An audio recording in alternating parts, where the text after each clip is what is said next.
to say that Scott Morris is going to win the bets with Kevin Higgins and Kevin Yancey. So Kevin Higgins and Kevin Yancey, we love you guys considerably and appreciate you watching the program. We'll see if we can coordinate a bottle of bourbon dropped off for Mr. Scott Morris here. Actually, 2 bottles. Yeah. Winner. We have the Cheshire Cat over here in Scott Morris with Winner Chicken Dinner over here. Judah Wickower is our director. We're live on all social channels on a rainy but bright Wednesday morning in downtown Charlottesville. All right, Judah, we can rock and roll when you're ready, sir.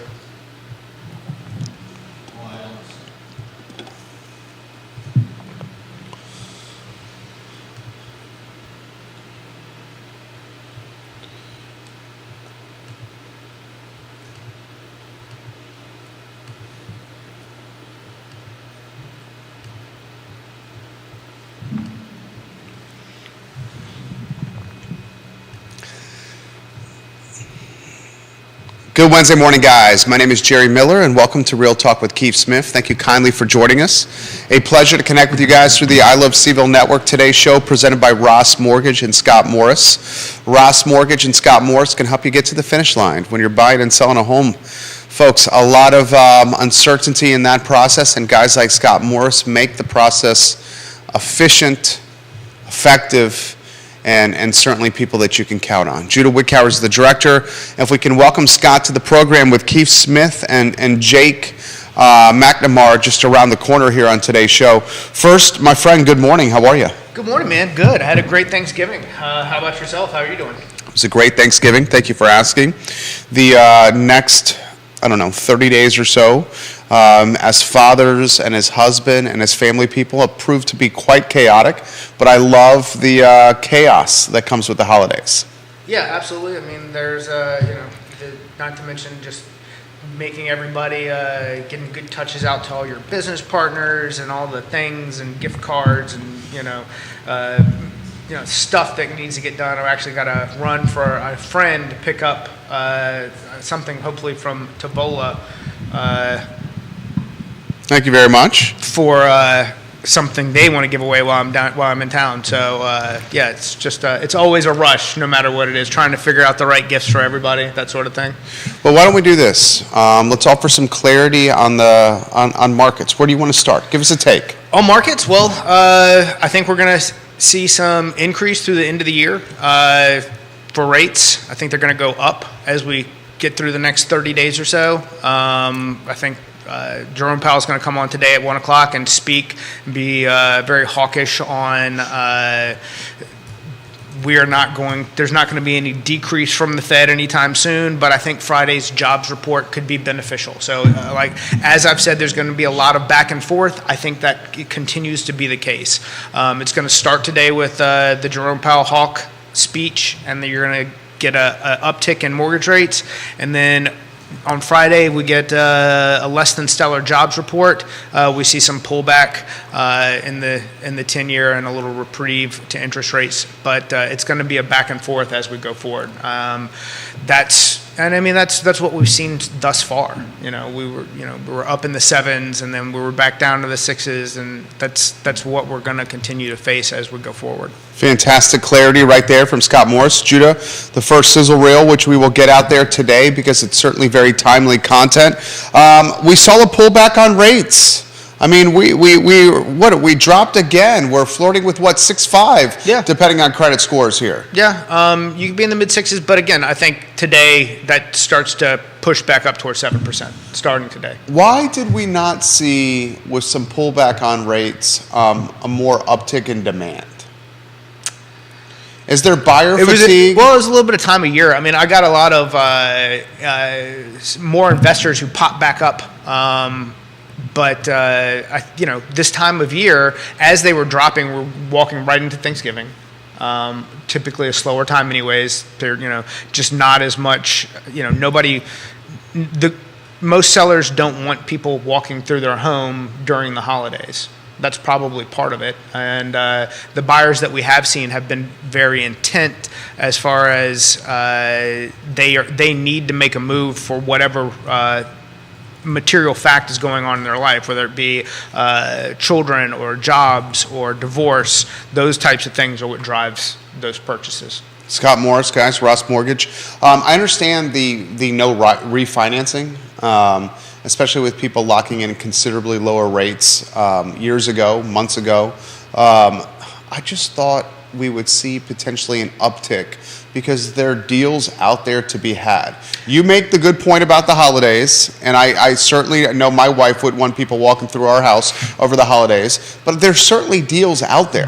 And you're seeing stuff longer and longer on market, depending on the properties that are becoming deals. And I think part of that, it's going to take some sort of seller psychological shift to go, gosh, maybe 3 months is a long time for this to be sitting. With the hope out there that things, that things go back to the way they were in some form, and they will eventually. But they're just, I think we're months away from a much more active and intense market. However, prime properties continue to get multiple offers, and that's Northern Virginia, Charlottesville, Richmond. That's probably where I do the most amount of business in those 3 places, and that's something continued to see is, hey, this is a competitive house. It's just come on. It's very nice. If it is not so very nice, if there's some deferred maintenance items, that sort of thing, that's where you're starting to see that your deals start to develop, in my opinion. When does that's the second one, if you want to mark that there, Judah Wickhauer. That was fantastic. Any shift you're seeing from sellers to buyers market, or still because of inventory shortage, this is undoubtedly a seller's market? I ask this question because the agents that come on the show say this is no question a seller's market. It is still a seller's market. However, you've got buyers who think that there's people that are on both sides, buyers and sellers, who still feel that it's 6 months ago, and buyers who feel it's 2009. So that's the trying to, again, a lot of it's psychological as far as are you going to get everything you ask for in that first offer if you're coming 30% lower than what the list price is? Probably not. And sellers who are out here wondering, why aren't I getting multiple offers on this property with, lots of problems? So, it's a little bit of both, and you see it no matter regionally where you are. But that's, I think, that's what the professionals are for. That is what saying, okay, hey, look, this is what you should probably expect. If your agent is giving you this advice, that's good guidance. That's what's going to help get this done. So that, me supporting the agent and the agent, making sure that everybody is as informed as they can possibly be is the key. What are the agents you're working alongside? What's the tempo? What's the mood? What's the pulse on the street there? Are we getting any panic yet? Are we at that point? I hear it from people who new to the game. This was their first 2 years, 2020, 21. They're like, oh my gosh, what's going on? It's like, but people who've been through some of the ups and downs don't feel the same way. They just know that you've got to go out, continue to, work your relationships, your channels that your business comes from. Call your past clients. Continue to develop relationships in order to create new business. Scott Morris, guys, Ross Mortgage. We're going to be joined very shortly here by Jake McNamara, an agent. So we'll get the tempo from an agent. We'll get the tempo from Keith Smith, who's going to join us here in a matter of moments from a car board meeting. You'll be over here, Jake, when we get you on set. We are live now, so come on set when you're ready. Has Powell kept inflation?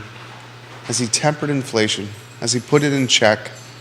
I mean, we're seeing a lot of commodity prices. I mean, gas is coming down. We're seeing a lot of things starting to drop in price. You're not buying that yet, I can tell. So I drank the Kool-Aid too early the first time, so I'm too hesitant to jump back on board. But a lot of what we're seeing in crude and gas prices is the fact that China has still not opened back up So there is a continued glut. There's enough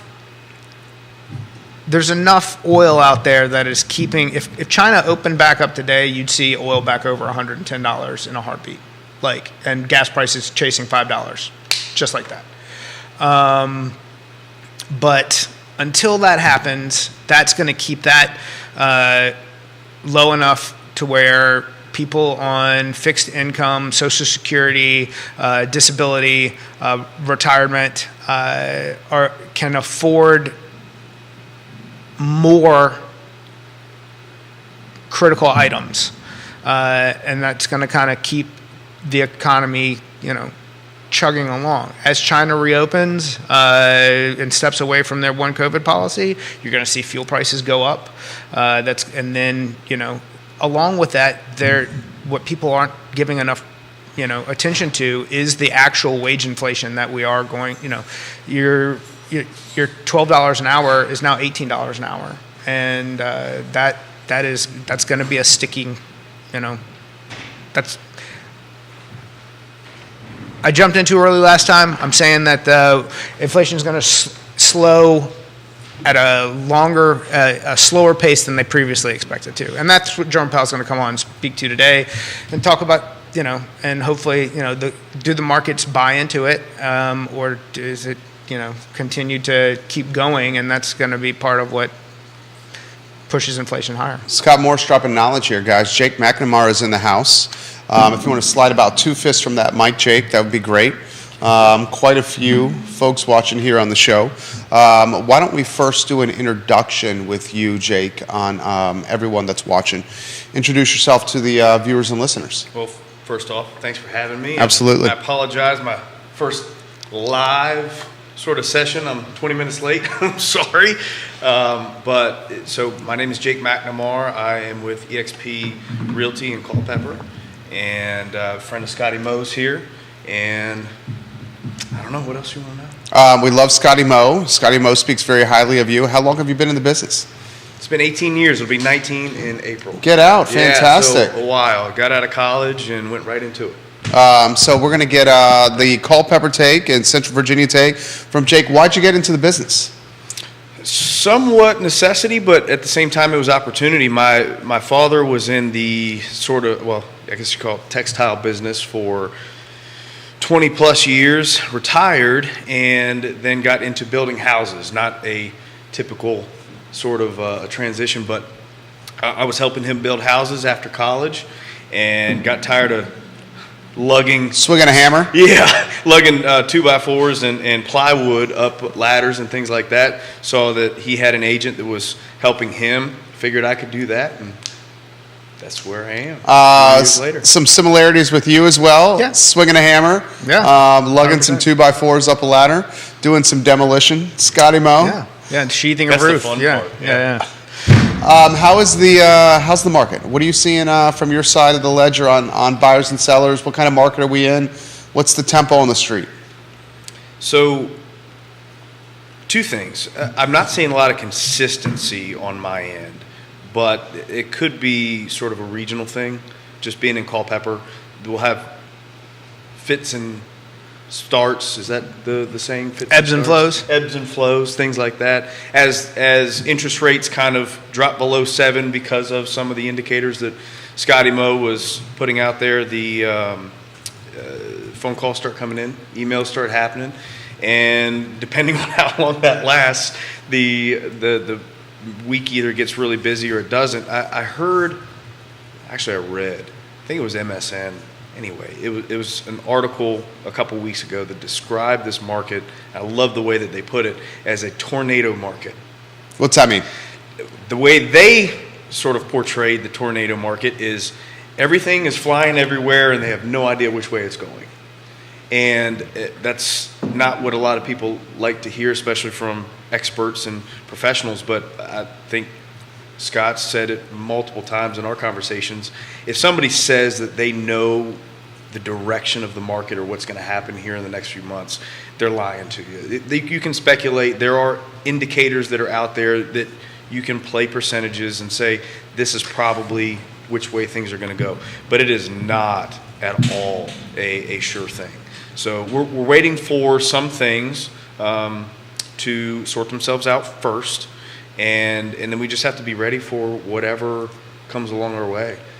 We've been in very difficult markets before. When you look at the forecast, this time last year, as we were sitting around and all the major, the Jamie Dimons and those people of the world were out there saying, the U.S. 10-year, isn't going to, exceed 2.5%, 2.2. Rates will be at most back in the 4s. Bit of a miss. There. Huge miss. Yeah. Total real estate volume was a miss as well.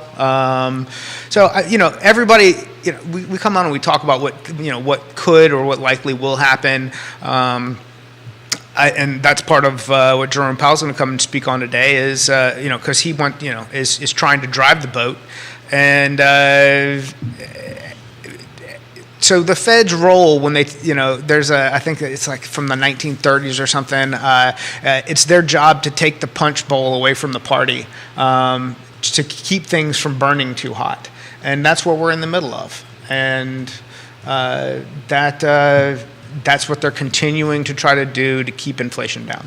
I asked this question to, you're on point today. I can see that why Scott invited you on the show.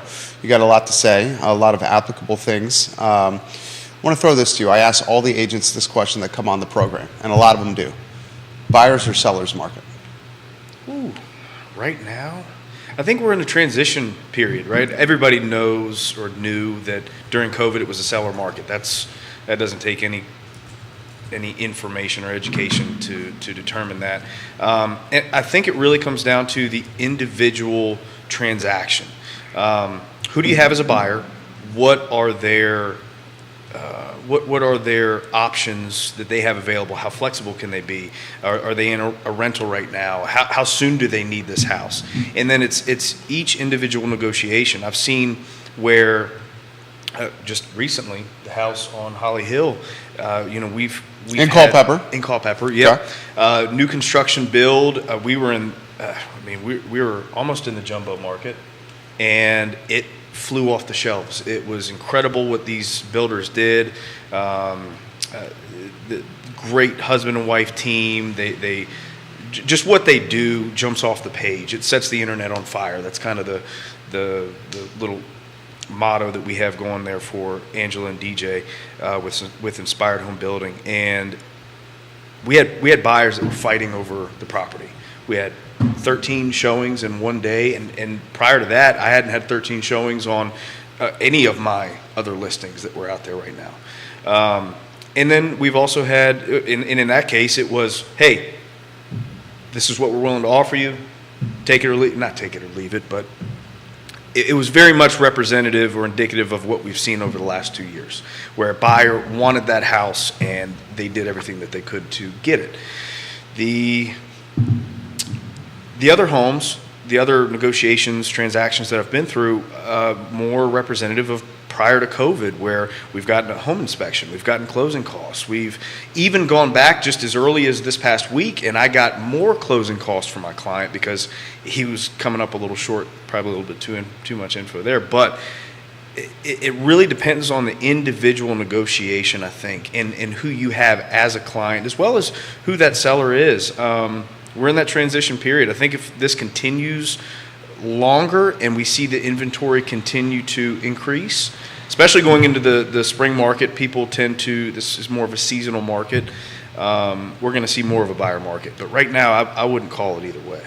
And sellers are starting to realize, and agents as well, especially if the property had been on the market for a little while prior to it getting under contract, if they're going through something where things come up at the home inspection, or there are issues to, okay, this is actually, we have a problem now and this is what we need to close, do they really want to take it off and put it back on rather than work to sell, to make the deal work? That's the biggest thing. You guys speak of new construction. Newly built home sales are certainly benefiting from builder concessions. Mm-hmm. We're seeing builder concessions left and right. Concessions, in very simplistic terms, are offerings from the builder to incentivize someone to buy the house. Maybe a finished basement, maybe some upgraded finishes in the house. But one of the concessions that I'm seeing out there is the builder buying down points. Are you seeing any of that at all, Scott Morris? I want to throw this as well to Jake of how this is impacting new construction, builder concessions. So that's, that goes back to the 2-1 buy down. It's the same type of mechanism. It's offering an incentive that in order to make the property more enticing for the buyer. And you see all kinds of different concessions from larger builders over the years in order to keep them in-house. One, with if they're a major builder, to where the mortgage company and the builder are essentially owned under the same umbrella. You see all sorts of different mechanics that they want in order to keep everything together. That's part of it, but there's a lot of things that I can do and offer that they can't or would not be willing to do in order to make things work for a lot of clients. Good answer. Jake, same question for you. Concessions and builders. Short answer, yes, but then sort of like my last answer, it depends. I'll tell a story to kind of Please. highlight that. I have a very close friend who's now a client, and they are building in a subdivision, large builder in Culpeper. And when they signed their contract back in May of this past year, there were certain incentives, and they were good at the time. And they, of course, got in on the second stage. The builder releases homes in lots in stages. And there are certain price increases, both with the lots as well as the packages that coincide with that. The builder is now, because of supply chain issues, because of the influx of permits that have gone into the county to be approved and getting construction started, they're trying to, shotgun approach, things get log jammed. And there were a ton of people that were trying to build, ton of builders that were trying to build in Culpeper, and we didn't have the infrastructure to support it, so it slowed things down. And what we've seen now is we've gotten to a point in this particular instance, in this particular subdivision, with this particular builder, they have now come out with new packages for the exact same models, increased closing costs as a way to incentivize buying down rates and things of that nature. Doubled closing cost incentives. That's big time. Big time. And but it's also caused an issue with existing customers of theirs, clients of mine, because They didn't get them. Hold on now. Yeah, What's and going now they on? want 'em. Now the market's changed. Yeah. And by the way, and this is, I don't mean to say this in a rude way. By the way, we're getting a lot more phone calls from builders these days. Hey, why don't you come by? Now we're doing open houses. Well, you weren't knocking on my door a year ago.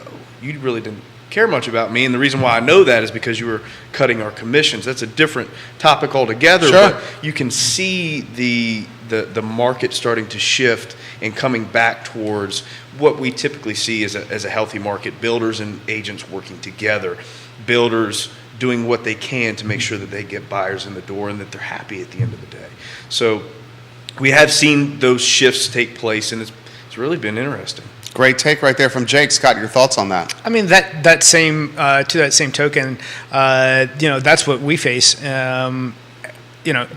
Even inside of a 30-day period, depending on how volatile the market is, when we lock a loan, if rates drop, I just saw this on the news. Mm-hmm. Why can't I get that if, instead of this? It's like, well, you were panicking that we had to do this, 10 days ago. Mm-hmm. That time frame's interesting. Yeah. How it affects it. Yeah. And then if you look at the other side, outside of just builders, like appraisers, when everything was absolutely insane with refinances and I've got 30 appraisals. There's no way I can get to that, or I'll do it for $3,000 or whatever the increased fee was going to be. And now it's like, I'll be out there tomorrow. I'll do whatever it takes to make it happen. Turn the thing around in 24 hours. It's you see a lot of that, and builders, they want to get the biggest scoop of the ice cream they can because, again, they also know that it doesn't last. So if they can keep as many of us out as they can. That's their goal. What's the softer segment of the market? New construction or existing? Want to start with that one, Jake? Yeah, I would say, just in my experience, because I can't speak for everyone, real estate is very regional. Trends, things of that nature apply. But I would say that resale is softer, but it's more specific than that. Resale in certain price ranges is really, and it's actually Jumbo? no. First time? Going in a direction where I didn't think it was going to go, where we're seeing the lower price ranges struggle with the increase of rates much more so than the jumbo or increase higher price ranges. Because that would make sense. The first-time home buyer has less cash to purchase a house. Is that what you're alluding to? It's twofold. Okay. It's twofold. You've got the person who was previously qualified to buy at $450,000, and the house that they got at that price point, and now they're shopping at $350,000, and it's like, well, that's not what I wanted. And the prices haven't adjusted to that, so it may not even fit them anymore. The quality of the bedrooms. property, the bedrooms, the size, everything else has shifted, and then you've got the people who 285 is probably the number, 250, 285, and they can't even get in because those properties either don't exist or they've been bought up by investors over the past 24 months, to where with rates they're even at a lower point than what they previously were, and the properties aren't out there. And so to your point, just to kind of expand on it one more time, if you're sitting, let's say, in the price range of $350,000, and now all of a sudden you can only afford $250,000, well, in the Culpeper market, you are hard pressed to find a home that's moving $250,000. Yeah. You're going to have to put money into it. Any market. Right, exactly, because the prices have increased so much during that time frame that those lower price ranges are really being affected. That's what I've seen anyhow. Or the quality of the property, deferred maintenance that becomes Sure. Yeah. the property, if it is available, isn't financeable. Okay, a follow-up question for you, Jake, and then Katie Pearl, we'll get to your comment. She's agreeing with you, Keller Williams, Katie Pearl, to what Jake was saying. She says, I definitely remember the builders that treated agents well last year during the boom and those that cut our commissions. Absolutely. So she's making that comment right there, agreeing with you here. Yeah, and so that's a slippery slope too, right? Because you want to work with everybody. Absolutely. But it's about relationships. Even agents in our colleagues, we'll call them, right? Because we want to work with all agents. We want to develop those relationships. It's a breath of fresh air when we get an offer and it's from someone that we know well, right? We know how it's going to be handled. We know that their client is likely going to be a certain way. You attract certain types of buyers and sellers. And so we want to treat our relationships with the builders the same way. However, the relationship, in my opinion, is set by them. They, meaning the builders, are setting our commissions, and they are determining how important we are to the process. If my client walks into their sales office without me, I know very quick, fast, and in a hurry how much they value my representation of them. Because if they all of a sudden cut me out, if they don't ask the questions that they're supposed to ask, such as, are you being represented by someone, and earmarking that, because I tell my clients, it's okay if you go in without me, but just make sure that they know that you're represented. Sales people that work for builders. And that's another situation where having a lender that is local, that you trust, who's also talking to the client, hey, if you go do this, you need to make sure that you take Jake or Keith with you. You need to, because what is likely to happen is this, and explaining them all of the why. Mm-hmm. Because they don't understand, just like when you get a new agent who maybe works from a lead source, and they go, I can't believe that they just moved on to something else. It's like, well, did you take the time to slow them down and educate them on the process? Because to them, they click on this link, they click on the next link. You need to make yourself part of the process. And if everybody as a team isn't focused on that, it's very easy for the client to feel not as educated as they should and get lost in the process, and in turn have those sorts of situations happen. There are many processes within real estate that are analogous to buying a car, but the educational portion of that as an agent up front with your clientele, That is not. That is very different, and that's where agents have an opportunity to separate themselves within that market and with their clientele. So, to answer your question more succinctly, yes, you want to work with everybody. I have good relationships with all the builders there, especially the salespeople, because those are the folks that you interact with. But you learn very quickly who values our input and the space that we operate in within the market and within their business structure. And it has obviously changed over the last 2 years, ebbs and flows. You're good at this. 18 years in the business right here with Jake. I can tell his experience is tangible and palpable. Let's go to the studio camera and let's welcome Keith Smith to the program, fresh from a car board meeting.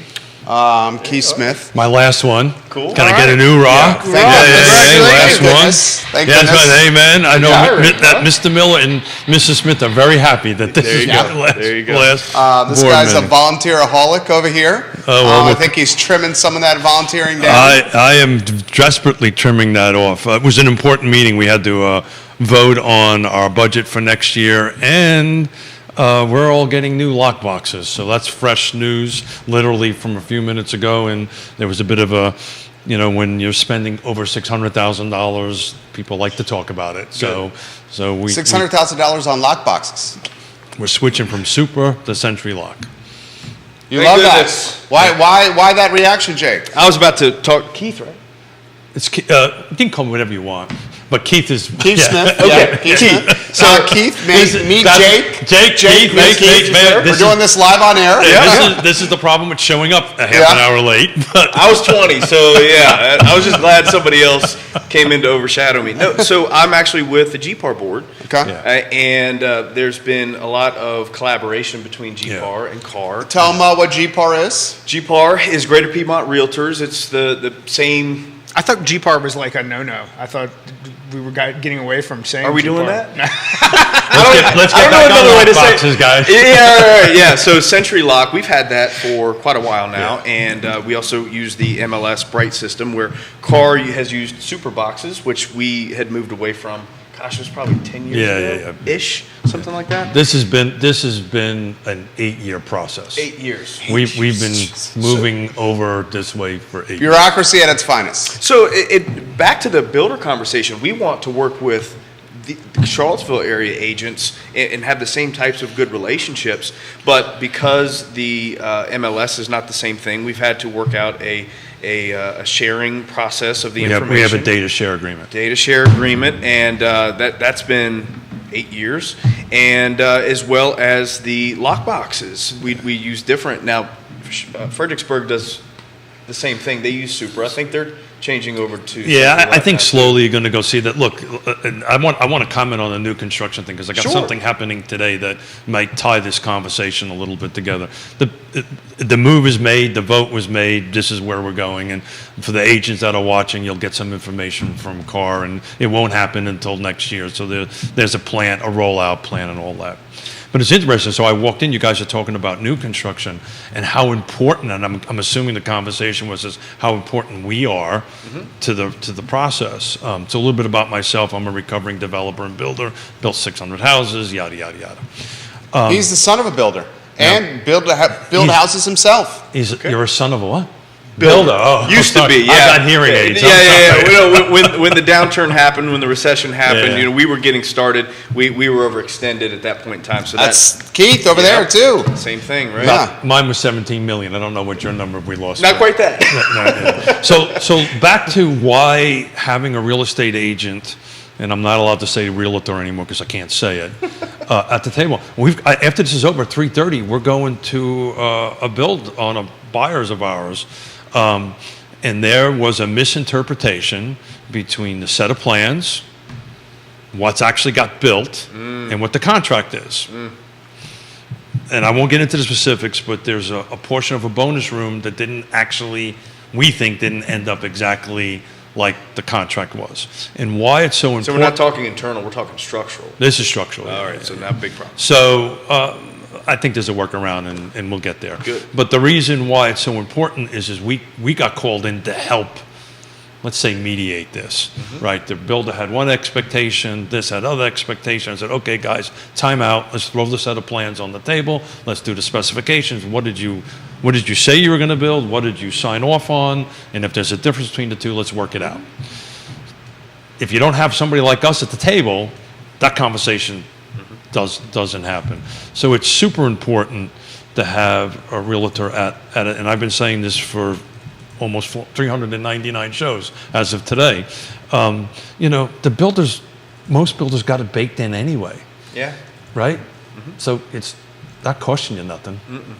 So anyway, I wanted to safe. chime in on that. Yeah, it's a good thing no matter how you cut it. It really is. And frankly, the builders do such a good job of packaging these the home models, the pricing, the options that you have. There's very little, if all things go well, that we have to do other than monitor and make sure we're explaining things, managing expectations, things of that nature. When you're under roof and you're looking at studs in the house, they think, oh my gosh, we're 2 months in and we're only a month away from this thing being built. No, this is going to be another 3 to 4 months because now it's all the little things. So that's with builders who've built specific models of homes. What I find often is that we might have a client who comes in and says, "Hey, I've got some land. I want to build a house," and they haven't talked to a builder. That's much more involved, yeah. And they have expectations of maybe something more custom than what some of these builders may already have existing as far as the model of homes that they build.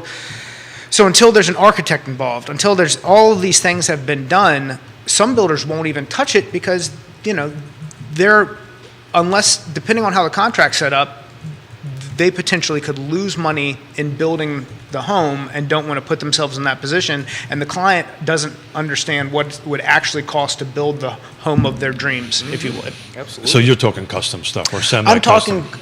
I'm talking about borrowers who come into the process without an advisor to begin with, Sure. and they don't understand what the actual cost they see what new construction costs when they go look at model homes, and they go, oh, well, I could build a 3,500 square foot for X amount of money, and they go, but I want to do all these things instead. And Or even more importantly, it not only custom homes, but can that builder build it turnkey versus you having to go through the construction loan process? How many closings do we have here? How much money up front? How does that apply to the house that we want to build, right? So now what price of lot are we going to look for? How does all of that puzzle piece come together? So to where, do we have a builder that can go in and do that, and the client just qualify with a regular purchase loan versus having to go through a construction loan? So from a real estate agent or real estate professional. You guys got a handful of builders watching the program right now. Just Good. a heads up. Good. Okay, a handful of agents that are asking questions for Jake and Scott here specifically, but Keith here, jump in. Yeah, so it requires two different sets of skills from an agent perspective. Custom homes are very much more complicated. Contracts are not exactly the same.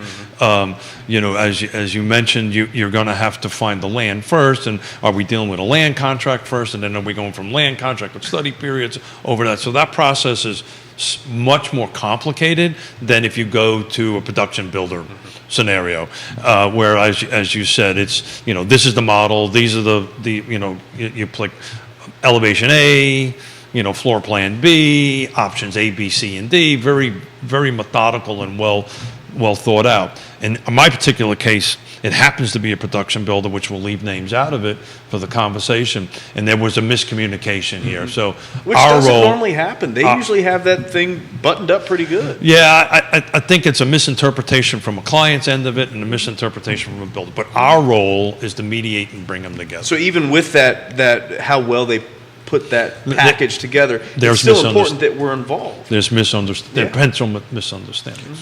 This is from Katie for Scott specifically.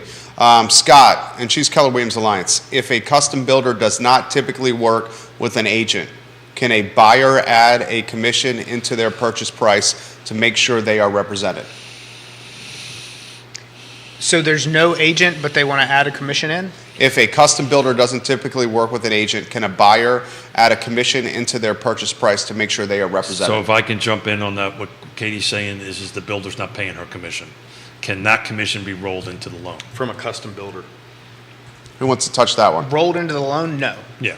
So Katie, that's the reason why when I teach my land contract classes to real estate agents, it's important to have your buyer broker agreement Okay, written, so the bill, all right, never mind. I see what she's asking. written in No. such a manner that if the builder doesn't pay for it, the client is going to have to pay for it. Somebody's going to have to pay for it, and that's a common thing. And so your production guys always will have a 3% baked into it for or 2.5 or whatever they have going on these days.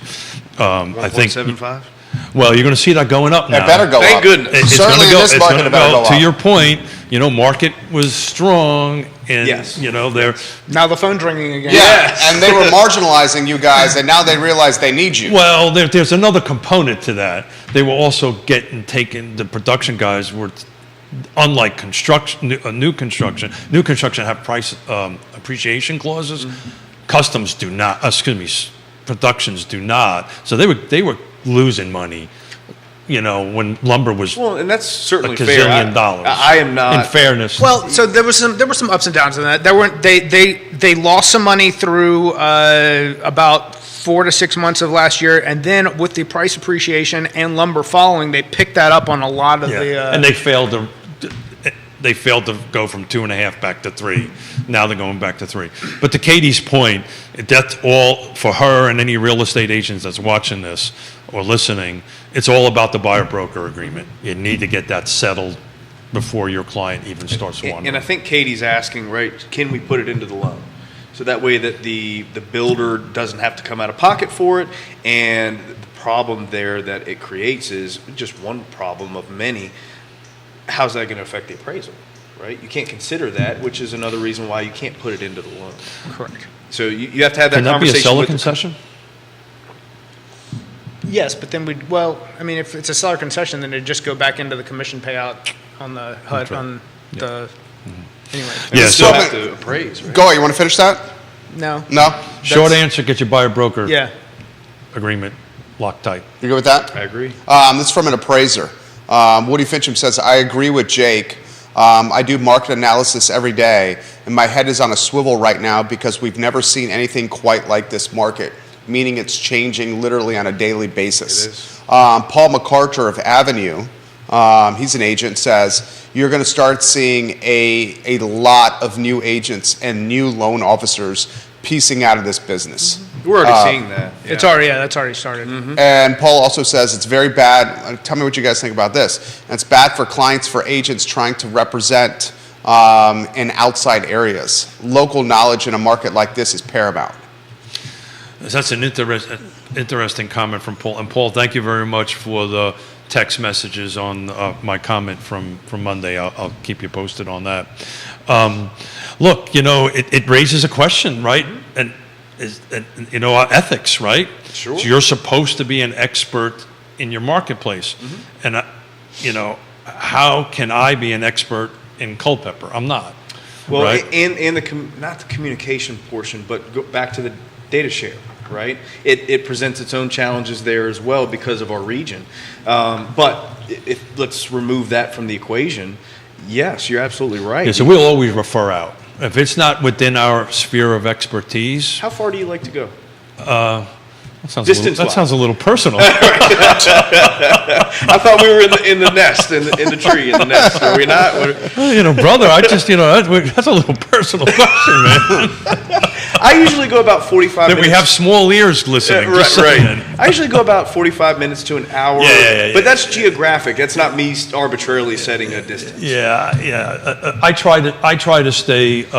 We try to stay within the car footprint, and then kind of going up into Waynesboro, Stanton, Okay. that kind of thing. We're also going into Richmond a little bit, which is about a 45-minute drive. Yep. So Jonathan's watching, saying he's being bombarded with direct mail pieces from agents outside of Central Virginia, specifically the Richmond and Northern Virginia markets, to sell his house. So here's the reality of it: is People are chomping They have no at the idea what bit they're because doing. there's not Well, a ton of inventory out there, yeah, so we're people like- are hungry. We're at 25.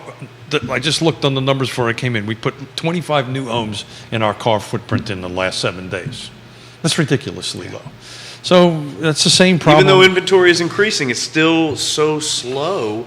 Yeah, I don't know about your marketplace, but I would disagree with you in inventory increasing. This time last year, we were over double, week over week. So we're not year over year, we're not increasing inventory. I'd have to look at that. That's, we just had our meeting and they were talking about 7.5% increase. It may have been from the previous months. It may not have been year over year. No, I just listened to a couple of economists a couple of weeks ago. We will see percentage of sales dropping. Yes. We're not necessarily going to, we'll see very low single-digit appreciations year over year. So we'll go up a little bit, but inventory is dropping. It's not growing because we're not building enough. This is Jesse Rutherford. He's a builder. He's Nelson County Board of Supervisors as well. He says 2020 was horrid with sales compared to 2019. And he says his business resembles production-based builders. A handful of builders, including one that's a client of ours, watching the program as we speak. Great. The builders right now, from what we're seeing on the feed and people offering perspective, are having to offer concessions just to get people to walk in the door. Yeah, we're back to that again. Mm-hmm. Yeah. We're back to that again. This has come in the feed. When do the gas cards start coming to getting people to walk back in the door? Well, there's another wrinkle there too. You have the folks who they have to wait in order to lock in the rate, right?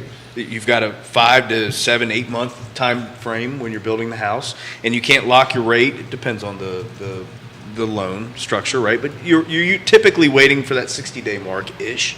And all of a sudden, if rates jump up So yeah, 2 points. I wouldn't advise someone to get into a 6-month lock at the moment, with my opinion being that they're going 6-month to lock. Wow. I didn't even know that was available. that Yeah. they would fall first quarter next year. So I've got, and by fall, I just mean lower than where we are right now. I don't certainly think that we're going back into the 4s immediately, but I think that we could get into the low 6s and then gradually work our way down from there. Well, where I was going with that is we're seeing some spec homes from even the production builders pop up on the market because those buyers at the last minute were no longer qualified. Right? So then the incentives increase just to get people in the door, move that product through. Go ahead, Keith. I bumped into Jesse. Actually got a picture of him that I should share with him just to kind of nudge Jesse a little bit at the Virginia Governor's Housing Conference. He was wearing a name tag called Kim, and I couldn't figure out who the heck was Kim. Anyway, it's a long story. He'll share with it. And look, he got fiber internet to Nelson County, so he's a bit of a rock star. But look, the 3 days everybody was talking about at the Virginia Governor's Housing Conference, we need more inventory. And and I actually was on a panel and I was like, guys, when are we going to turn red tape into green tape? Because 25% of any new construction right now is regulatory expenses. And that's time is money, it's everything. So, we're a long way away from increase in inventory from a new construction perspective. We're back to roughly 5 million units short. Well, and how many years did it already set us back when no one was building, right? Yeah, it's like 10 years. Yeah. Right. We went from. It's going to take a while. Yeah. Well, I don't want to be too pessimistic about it, but unless they figure out if they figure out a way to turn red tape into green tape and allow this to happen, this isn't going to get better. Isn't that a local municipality problem that we face, in each different little area, where some are better than others at changing the red tape to green tape, and then depending on how many NBs you've got in the area as well, fighting any kind of further production? So that, I know Neil Williamson is actually still at the board meeting because I left before it ended and I'm getting texts it's still going on. A lot of that is state-driven. Right, so that's this whole Dillon rule state stuff, and we would really need to bring in somebody who's an expert, and Neil would be. I mean, Albemarle County could expand the designated growth area, though. That's jurisdiction. That's the local jurisdiction. That's 100% jurisdiction. That's Board of Supervisors. 5% of Albemarle County is designated for residential and commercial development. Only 5%, and of that 5%, not much of the land that's left can be developed. And that's undoubtedly the 6th Board of Supervisors. They can determine whether or not to expand that 5%. So that's local. So, and to add to that, rezoning is what you're talking about, right? So yes, that's all local jurisdictions but there's a bunch of state regulatory requirements that kind of supersedes the local when we get past zoning. When I'm talking about, I'm in site plan approval. An example of it, I developed my first project in Fluvanna County. It was 150 lots. That was your first project? I bought, That's a it pretty was big project. 97. I put a contract on the land, bought it, rezoned it, site planned it, and put a bulldozer on in 6 months. I just helped another project out in Fluvanna County, Colonial Circle, where they're now doing the horizontal, the development work. It took us 6 years. Ooh. And that costs money. Yeah, that's That's a lot of carrying costs right there. 6 years. A lot of opportunity costs right And there. right. It not only costs money, but who The knows time. what the market is at that particular point. Completely, it could have changed 5 times. Yeah. 6 times. Yeah. I mean, look at the market that's changed this year alone, how many times we've seen it change. If we look at what's right there on the side of 29 in Culpeper, isn't that like 300 units? That's Kevin Yancey's asking that question on the feed. Specifically for Scott and Jake, what is this is what he asked. He said, I know Jake what and you're Scott, talking what is the big site prep along 29 South in Culpeper? Residential or commercial? Yeah, so as soon as you- Residential. yeah, it's residential. Mostly townhomes. I think it's 300 townhomes that are going in there. Mostly townhomes. So that particular development, High Point, that's been a hotbed in Culpeper County. Well, not a hotbed in terms of activity, but a hotbed in terms of arguments. So somehow, and I still don't understand it, I haven't looked into it far enough, but somehow half of that land was floodplain. And on that particular portion of the land, there's a lot of bedrock. So am I allowed to say builders' names? You can say whatever you want. The Yeah, original, you can look the at original whatever. builder that came in was Ryan Holmes, and they did a really good job of developing what they were able to without getting into the floodplain and without getting into the bedrock, what the county would allow them to do at that particular time. Then a number of years went by, we had the recession, and Richmond American came in. Now, Richmond American came in because they had a model that they have already built many, many times over that just is on a slab, and this was kind of an easy thing for them. They didn't have to break up or dynamite any bedrock, and at that point in time, the floodplain issue had mostly been taken care of at the county level. And I'm sure I'm leaving out a ton of details here, but for the purposes of the listeners and not making this a 3-hour show, the last phase of this is what you see along 29 there. And we in Culpeper are in desperate need of multifamily as well as townhomes, units just in general. And regardless of how or what your political views are and how that impacts taxes and how that price range fits into what it is that we're trying to do, because you're talking about rezoning.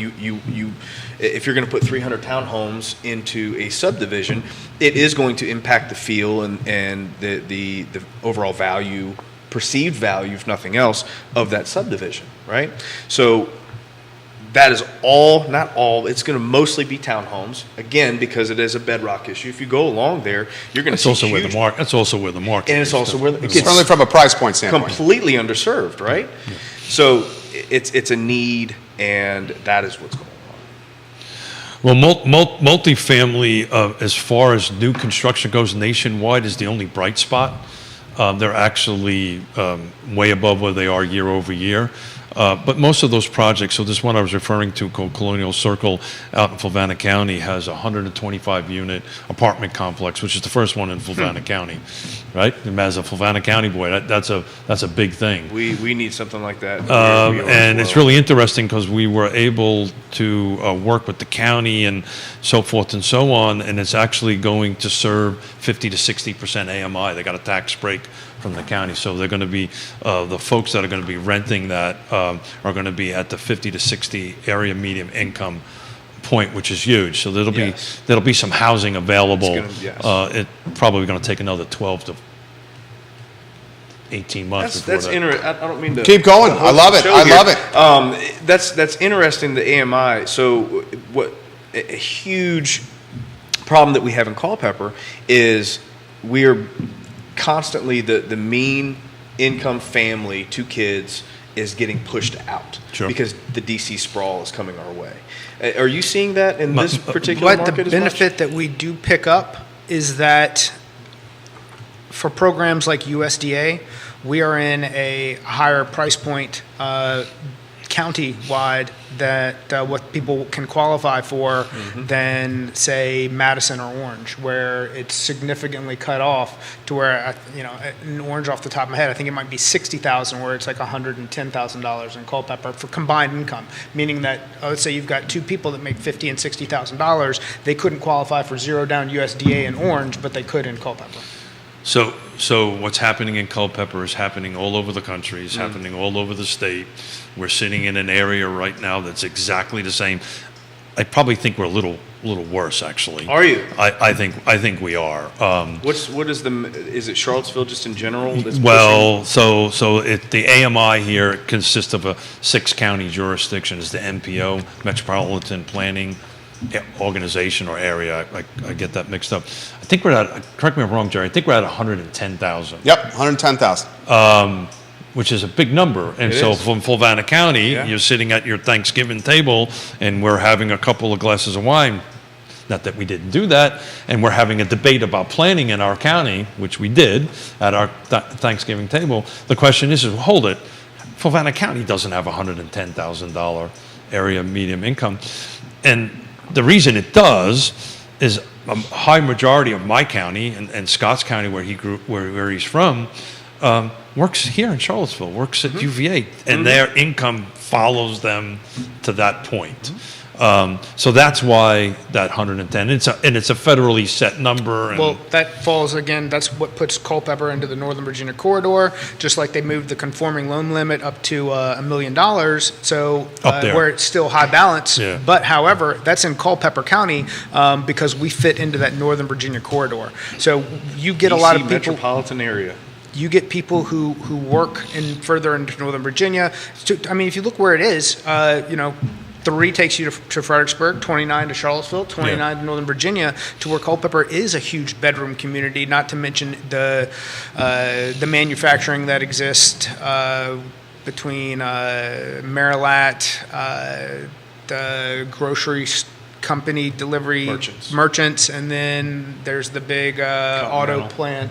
Continental's going away, Continental. and then we Yeah. got Amazon coming in, which will have Yeah. some other things. so that's something that you guys have up in Culpeper that we do not have here. Manufacturing? Yeah. We Okay. do not have that. We do Interesting. we did a show on Monday. My county, Fulvana County, released its tax assessed values.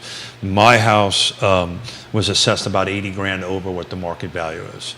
So we rooftops are such a huge percentage of how each jurisdiction puts its budgets together. So in my county, I think we're 90. If Neil was watching, he would tell me. I think we're like 95% rooftops. Culpeper, you guys got a whole different animal. You've got some industry that's kind of offsetting that. So I don't think you're in the 90s. I don't know what you are, but I'm sure you're not in the high 90s. That part I don't know. For He's talking about the percentage of the budget that's funded by real estate taxes. is what he's talking about. Residential rooftops. I would bet your Culpeper, I would bet Culpeper's pretty significant when it comes from its tax base coming from real estate. Because you look at the business and the commercial, there's not a ton of that when compared to Albemarle, Fluvanna. So I would bet you a good chunk of that is residential tax revenue. I don't know the I'd numbers. have to look into it. Yeah. But I know Fulvana County doesn't have industry, Right. right? It has some small businesses and small operations, but we don't have an Amazon, we don't have a Walmart distribution center, we don't have all that stuff, which would offset the tax certainly base. helps. This is from builder Jesse Rutherford. Unpopular opinion, governor and state need to auto greenlight projects that satisfy 80% AMI or less. Majority limit local government influence. Local governments are 75% the problem to more housing inventory being made. I agree with that, but how many builders are putting together 80% or less properties? 80% AMI or less. Yeah. I mean, it's a Well- great response. It's a great response. Well, I can I- think of very few. Because I can tell you, yeah, I can tell you right now that when it comes to trying to get people qualified, that is a problem that 100, we run into constantly. Well, and to the builder's point, I get it. to the builder's point, the dirt is ridiculously expensive. There's a massive labor shortage. Cost of goods is still relatively volatile. They have a tremendous amount of headwinds. And to this gentleman who's watching on Scott's page, so Jake, you're new to the show. You're doing a hell of a job here. This is literally streaming on every social media platform known to mankind. I'm aggregating the viewer and listener comments. I don't know this gentleman, but he's making good comments on your page.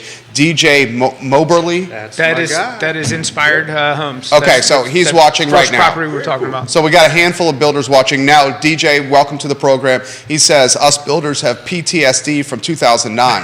It keeps builders erring on the side of caution. Sure. So that's firsthand from a builder. He has a lot of other comments which we'll get to. He's indicated that the market has turned somewhat hot for new construction, at least with him. It is hot for what he and his wife do, and obviously some of his hired employees. But they're a smaller builder.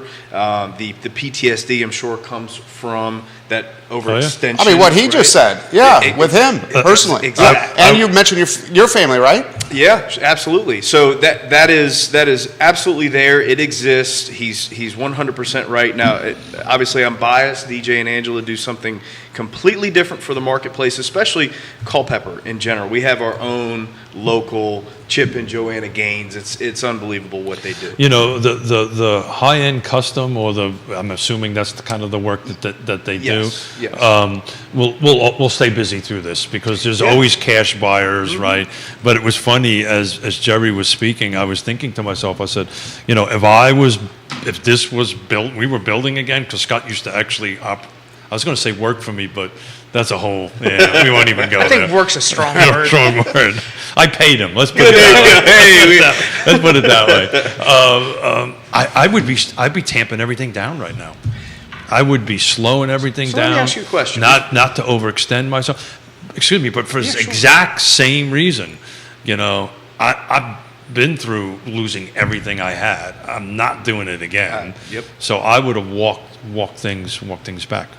So I agree. What was the builder's name that said that? Jesse Rutherford. Jesse Rutherford. He's also an elected official, Nelson County Board of Supervisors. Okay. So you got essentially what he calls himself a production builder and an elected official that helps determine where a jurisdiction Nelson County is going to go. Okay, so I agree with what Jesse says. My question is, and this is more, maybe that's long-term, or maybe it's even in the ether here, but I want to see what you Keith. thought about it.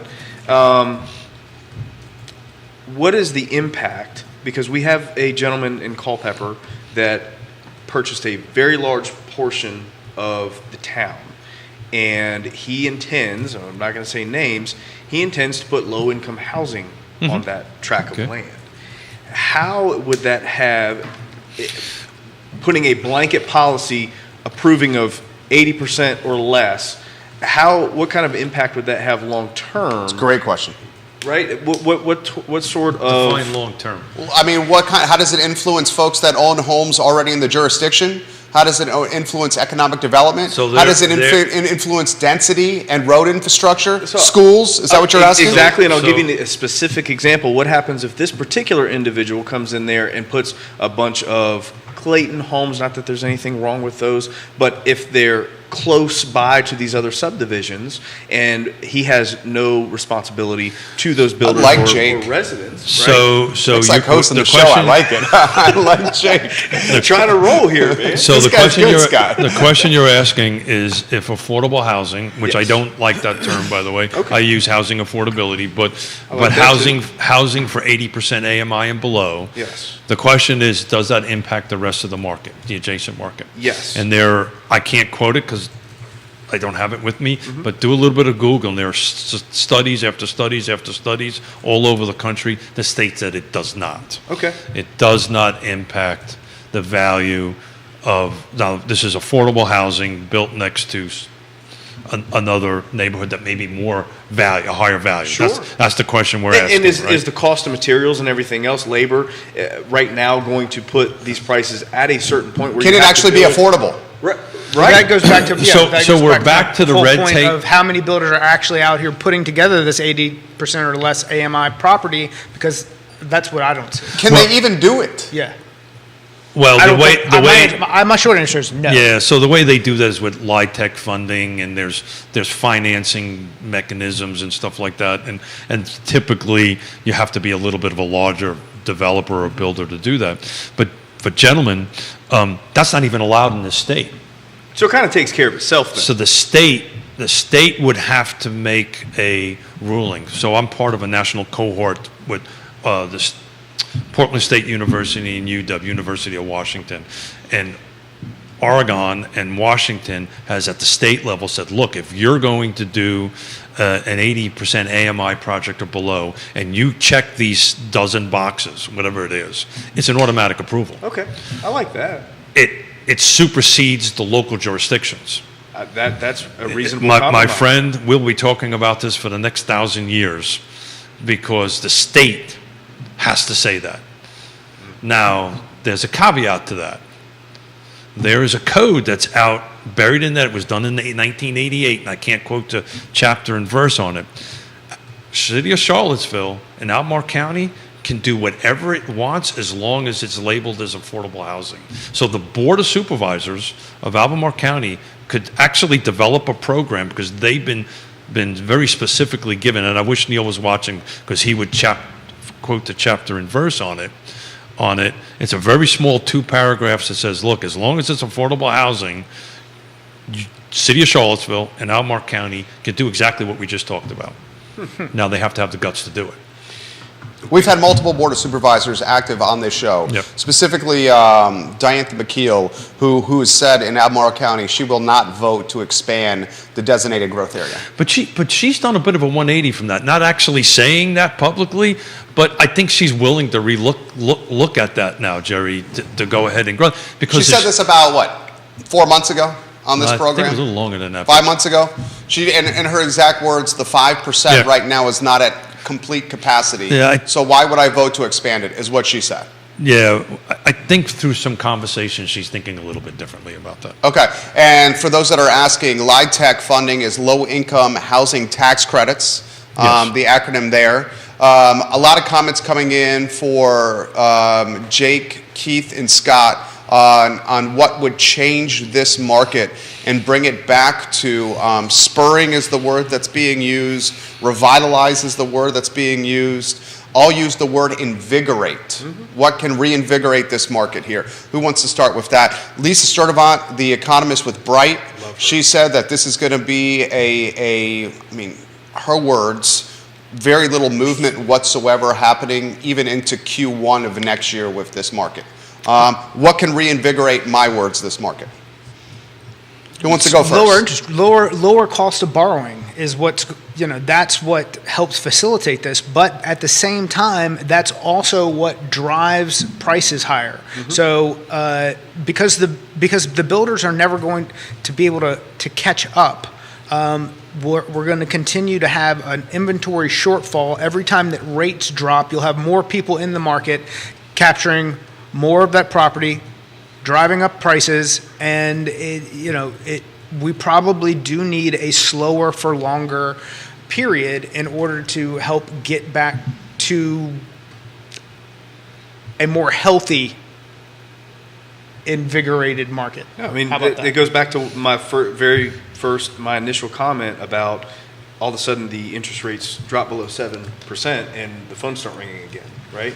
Exactly what you're talking about. What may invigorate the market? I have no idea. I really don't.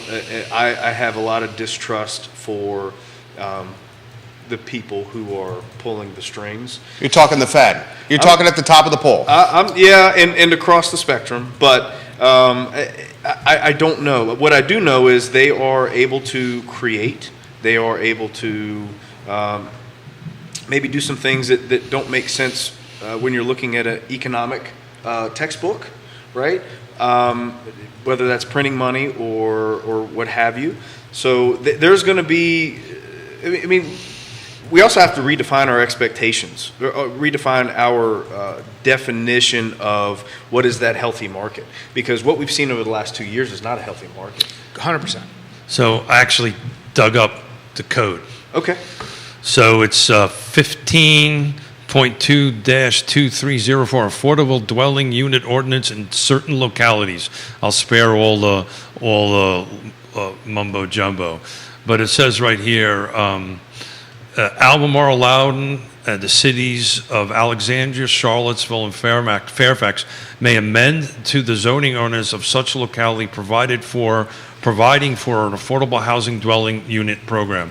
The program shall address housing needs, promote the full range of housing choices, and encourage construction and the continued existing of moderate-priced housing by providing for optional increased density in order to reduce land costs for moderately priced housing. And there's another, I won't bore everybody with it. But the bottom line is, the city of Charlottesville, the city and the county of Albemarle has a special exemption at the state level that if it wants to create an affordable housing checklist and you hit this 80% and Jerry and Keith want to do something that check all these boxes, it doesn't even talk about the 5%. This is anywhere in the county of Albemarle County, they can approve it. Now, you got to have the political will to do it. Yeah, I mean, there's a reason it hasn't been done. The reason it hasn't been done is because there hasn't been. Well, you could also ease the tension. I can tell you, right? if Nelson County had that, Having the guts to It'd do be a different something story. politically, there's a lot of pressure there. You could ease that by creating this checklist for people.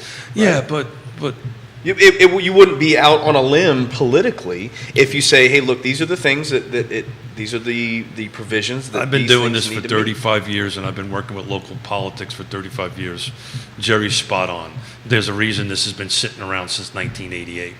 Because the NIMBYs take over, and Well, it's that's- just the bureaucracy is just not going to let it happen. as soon as Here's you the put challenge you something have. like that in a But there's a path there if somebody wants to take The it. challenge that you have is the folks where this caveat can appeal to do not live in the area, so they're not voting to get the folks in office that can push that through. The folks that do live in the area That's a own great point, homes too, yeah. and they vote Yeah. and they're opposed to this. 100%. Yeah. That's there's the challenge. Well, elections matter, They to do. quote Neil Williamson. And you'll find, because I attend many of these meetings, Neil covers them all. It's just amazing how few people actually show up. Kelly Jackson watching the program. Kelly. Albemarle County South Side. Kelly, our district, my district. The affordable housing on 5th. This is what Piedmont Housing is doing in conjunction with Habitat for Humanity in Southwood. She says that affordable housing, in air quotes, when it's built, does not have infrastructure in place to support it. She specifically speaks of lights, roads, schools, and the infrastructure of adding massive density like that to the area. She lives across from this development, so she has skin in the game. Bill McChesney says this: if a builder in Charlottesville wants to put in a single-family residence in Charlottesville, will the permit and inspection people drag their feet more than usual due to pressures to promote multifamily housing? I think the delay is purely about not enough human resources to get the permits approved. So what we're talking about is it takes like 3 to 4 months to get a building permit and almost that long to get a CO on the back end of it, certificate of occupancy on the back end of it. Not to interrupt you, but our guy in Culpeper is part-time right now. Oh, we good. we Oh, hired that's special. Right, exactly. Yeah. So, That's So special. we're working talking 3 days a week. right. That's special. That's- And he's doing this out of the kindness of his heart because of how tough Well, the there situation are, is. and right? there's something you might want to talk to your Culpeper folks. There are options. You can hire third parties, right? Neil Williamson has this on the Free Enterprise Hey, Forum. Neil. Albemarle County, a simple building permit takes 90 days. Yeah. So we're talking Oof. affordable housing. Before we talk about affordable housing or housing affordability, however we want to brand it or characterize it, why don't we get the permitting process down to single-digit days? And then single-digit days will bring more inventory on the market. Before we at talk least density 30. and zoning, Yeah. let's get building permits Well, figured out. that's the low-hanging fruit, right? That's the obvious thing, right? That's It the is. low-hanging fruit, but on the front end of it, if you don't have any lots to build them on, that process needs to be streamlined tremendously. But you know, the lot, I don't know about your area, but our lot inventory is, you know, dwindling rapidly. It's dwindling. We have a lot of generational farms that are in our area that at some point in time will likely offer opportunity there. What is the old adage? First generation builds the wealth, second generation, and then somewhere along the lines, third or fourth or fifth generation, everything crumbles, right? So that's kind of what we're seeing in our area with these farms is the fourth or fifth generation, they don't want to be farmers anymore. Yeah. They're going into IT in Northern Virginia. They have no idea or interest in continuing the family business. So we do have that on the horizon, but who knows how long that takes. More comments coming in, guys, and we are mindful of everyone's time. Jesse, the Board of Supervisor and the builder, says, the impacts are always fun to talk about. Nelson County used to have 4,000 more people and much worse infrastructure. A population that has no pathway to home ownership is a worse scenario than figuring out adding an additional lane on a road or expanding classrooms. I guarantee you, if this 15.2-2304 applied to Nelson County, I'm pretty sure Jesse would be pushing something through. This is from Kelsey. Jake, the proverb is, wealth does not pass 3 generations. The first generation builds the wealth. The second generation is inspired to preserve it by witnessing the hard work of their parents. And then the third generation, having never witnessed the work that went into the creation of this wealth, There it is. squanders it. Kelsey, you said? Yep. The Thank you, viewers and Kelsey. listeners are extremely smart. Multiple folks are asking, did the Fed overreact in managing inflation Yes. and tanking this economy? I'm certainly in agreement with yes. Does anyone want to touch that? Jake, you want to go? Man, that. Do I get political on the very can first? No, do- I won't. But yes, I do think that they overreacted. I do think that a response was necessary. I don't think that their initial reaction was an overreaction. I think the subsequent. Well, actually, let me back up a little bit. If the numbers that we are hearing about inflation are true, then I agree that they overreacted on the third on increase on the rates. If we're getting watered down numbers and the actual inflation rates are higher, which sometimes you hear, then maybe maybe they didn't. Maybe the reason why they're reaching as far as they are is because the inflation rate is actually higher than what we're seeing. The You problem can say the same about unemployment, by the way. at What's this, that? You can say the same about unemployment. Sure. how many Yeah. Because people are out of the underreported, workforce that aren't coming back into the workforce that aren't being counted? There's a ton of Or stuff to look at there. underemployed? Yeah. The bigger problem is this. The problem isn't the reaction to the problem. The problem is what created the problem to begin with. And now we're going in and fixing something that we broke in the beginning. And no, it's not fixed yet. And that's going to be the whole, that's going to be the 1 o'clock speech from Jerome Powell this afternoon. And with the intent of trying to keep the punch bowl away from the party. The problem is we broke this in 15 different ways. It wasn't one Absolutely. thing that we sit there and go, that was the problem, let's go fix it, right? Yeah, it was shutting down the economy. So it was everything pumping is a money in. reaction at It was this continuing Prioritizing to, big box over locally owned businesses. 100%. Each recession, and the Great Recession being the one we were talking about earlier, there's always multiple reasons why it Sure. breaks. It's never really one reason. It was housing, the last one, but there was multiple upon multiple reasons why that happened. From years past, From right? year- From the late Well, 90s. and Act 94 is actually when it started. Yeah, okay. If you really want to go back and There you track go, it. yeah. But the reality of it is, my opinion on did they overreact? I think we would end up where the number we are now. They started too late. Yeah, They you're needed- right. They started Yeah. too late, Yeah. and then and I think Powell realized that, and then just whatever. And this is not me speaking; these are economists that I presentations at, or that gave presentations and meetings I was at, they probably started about 6 months too late. And it should have been small incremental increases trying to slow the economy down. But, Because everyone with the amount of spending that was going on could see what was happening. sure. You can't print, what was the number, 40% of all the money that's ever been printed in the history of our country? I've told this story on the air a couple of times, and since we're now new best friends, I'll, Yeah. I'll tell it to you. I hope you guys do a deal in the very near future. I hope so too. Yeah, we will. I'm sure of it. But I knew 2 years before the implosion happened, the great time of great unpleasantness is about 2 years before that. I was doing a $10 million development, and I had a banker walk in and said that hey, I heard you're doing a $10 million deal. I'll lend you money negative. In other words, they were going to pay me a point over prime or a half a point over prime to lend me money. What's worse than a red flag? Yeah, and Pirate flag? What are we doing? That's a pretty bad flag, right? I got X to leave high school, so I'm not that smart of a guy.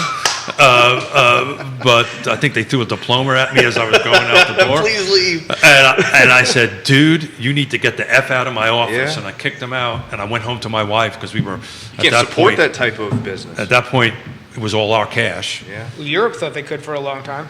And I went, honey, we're in trouble.